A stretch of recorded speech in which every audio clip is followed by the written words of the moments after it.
CNBC put out an article today stating airlines want relief from flying near empty planes as passenger numbers hit lowest levels since 1950s amid the virus. Is it time to buy airline stock, or do we wait a little longer? Let's talk about that. Recently, the US government passed a coronavirus relief fund for airlines, but we can see here their airlines are asking to modify that. Let's talk about why.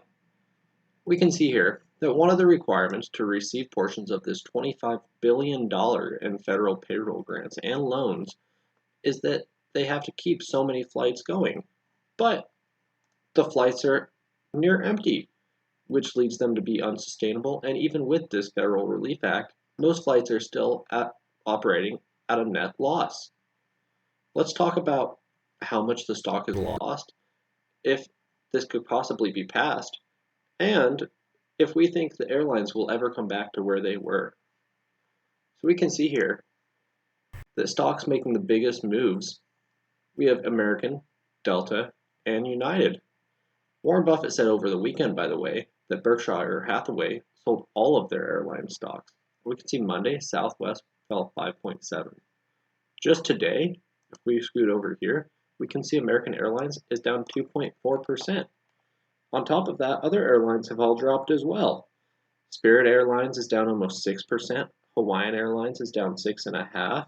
Delta Airlines down 3.2%. The list goes on. Is now the time to buy?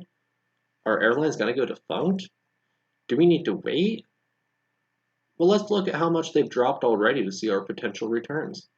Here around the peak, airlines were nearing 30 bucks, or American Airlines was nearing $30 continually over and over, with lows around 25, 24, and 27. We can see we're down over 70% from our near peak. Airlines are trading under $10, or American Airlines is trading under $10 a share.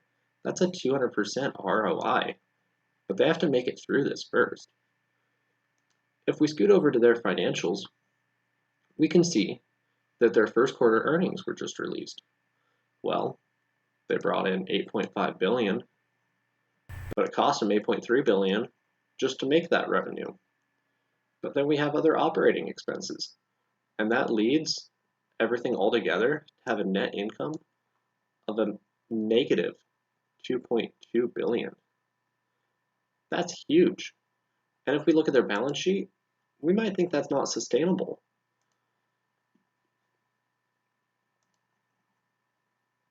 So pulling up their balance sheet here, we can see that they only have $500 million in cash, and total assets altogether, we only have about $7 billion. So that means if we sustain what occurred the first quarter of the year, they could only go possibly 3 more quarters. But we know things have gotten worse. We just read this news article from CNBC that said that they're down to near levels in the 50s with how few people are on the flights. But they might be able to make it through. Let's read what American Airlines said themselves in their earnings report for the quarter. So if we scroll up to the top here, American Airlines Group reports first quarter's 2020 financial results. This is great. Let's read them. First quarter with a net loss of $2.2 billion, or $5.26 per share. That's a lot. But they still have $6.8 billion in available liquidity, and they expect to end the second quarter with $11 billion of liquidity. That means that they might be able to sustain for a while. Here, slightly below,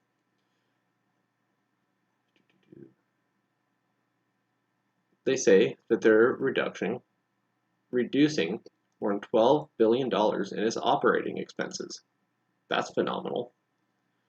They've reduced system capacity by 80%. That's less money going out the door. Maximizing liquidity, we can see that right here, $10.6 billion in financial assistance through the coronavirus aid. What we were just talking about, where they want to lower how many flights they need to sustain. And $4.7 billion in a loan secured by the CARES Act. This is amazing. That's a lot of cash they have on hand to withstand the storm. But do I think they can do it? I don't know. Back over here at their ticker symbol on Google, we can look again and see they've lost 2/3 of their equity. That's a potential amazing return. But how fast will they get there? Or will they ever get there? Well, that's for you to decide. Do I think that airlines are going to go under? Maybe some smaller ones, but I think larger airlines, America will consider too large to fail, just like in the 2008 with automakers. And I think we'll make sure that they pull through. But it might take many years for them to get back to where they were, and that might not make this investment worth it for you. Have I been buying? I have, honestly. I haven't been buying smaller airlines, things like Hawaiian, Spirit, local branches, local small airlines. But I have been buying American, Delta, Southwest, United, the big ones. The ones I believe America will consider, even in the worst of circumstances, too large to fail, and for me, a money-making opportunity. Remember, always do your own research. Talk to your own advisors. Figure out what you think is best. Formulate your own opinions. Don't listen to my investment advice just because I said it. And let me know what you think in the comments below.